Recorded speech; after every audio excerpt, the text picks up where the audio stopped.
Isang magandang umaga po sa inyong mga kananay. Nandito naman po ako ulit. Nagliligpit ng aming mga kalat. Tuwing umaga na naman tayo ng gawaing bahay. Ayan po, nagliligpit po ako ng mga kumot namin sa higaan. Hindi ko pa po nakapagligpit. Ang dami na pong kalat na laruan sa aming bahay. Yan na po sa loob ng kwarto kasi yun yung bunso ko po.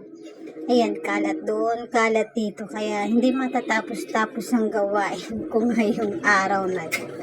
So, masaya naman po ako at okay na po yung panganay ko. Dami po yun na nagkasakit. At ngayon po ay bukas pa papasok na siya. Naka-recover na po siya. Ay, salamat sa Lord.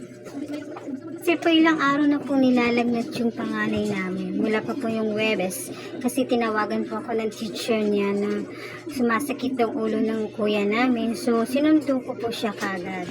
At ngayon po ay okay na po siya. At maraming salamat kay Papa Jesus at gumaling na po yung kuya namin. At bukas na bukas, papasok na po siya sa school. Ngayon ay nagliligpit na naman ako ng mga konting kalat ng aming bahay. At may naku, ang ingay ng aking bunso ngayon nanda sa loob ng kwarto. At nagliligpit pa ako ng towel kasi mga basta sinasampay ko lang po dyan. At para, dito po sa may bintana, center po yan sa mainit po. Kaya dyan ko na lang po sinasampay. Habang sinasampay ko po muna yung mga towel, ay nakita ko po yung mga kalat na mga sapatos. Yan po nililigpit ko naman. Nilalagay ko lang po sa ayos yung lahat ng bahay. Katulad po sa pag-ayos ng ating pamilya, di po ba? Kaya ayos lang po tayo. Araw-araw po yung ganyan lang paggawain natin. Pabalik-balik sa gawain ng ating bahay. Kaya talaga ang nanay sa loob ng ating bahay. So, kain na.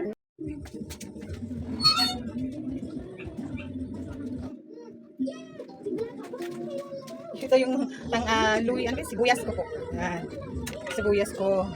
Ano ko po yung sibuyas ko. Ito yung alaga yung ano ko, tinatanim kong sibuyas.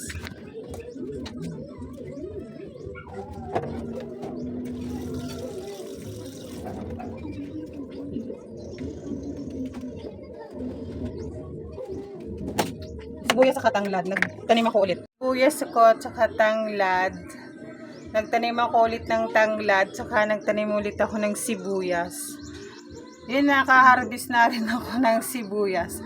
Nakakuha na rin ako sa tinaniman ko. Nakatikim na rin ako sa tinaniman ko ng sibuyas. Pero yung tanglad ko pa po, hindi pa po kasi maliit pa po siya. Tsaka hindi po siya naiinitan doon.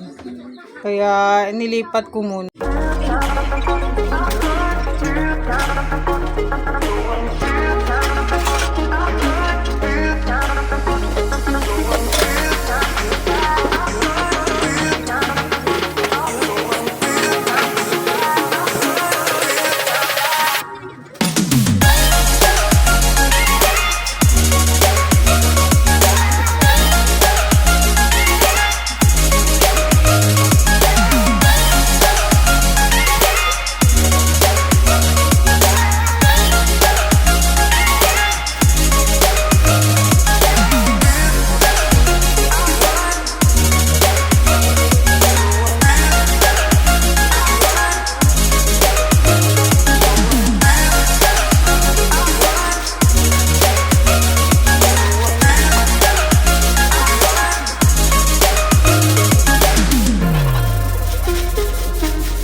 Katapos po natin maghulis sa labas, ayan na po tayo. Papasok na naman tayo sa loob. Paghugas na naman po tayo ng ating pinggan.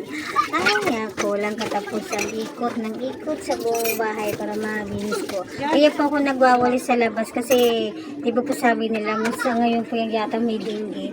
Kasi nga dito po sa Quezon City may na dengue na po. Kaya nagwawalis po ako dyan sa labas at pati po yung sa may kanal. Tinatanggalan ko po yun ng dahon. Kasi dami na pong dahon sa may kanal po.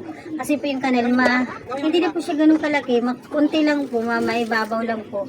Kasi makagbarado po yan dun sa dulo. Kasi sa dulo hindi na po malilinisan. So maraming salamat po sa nanonood ng aking vlog. At thank you very much, my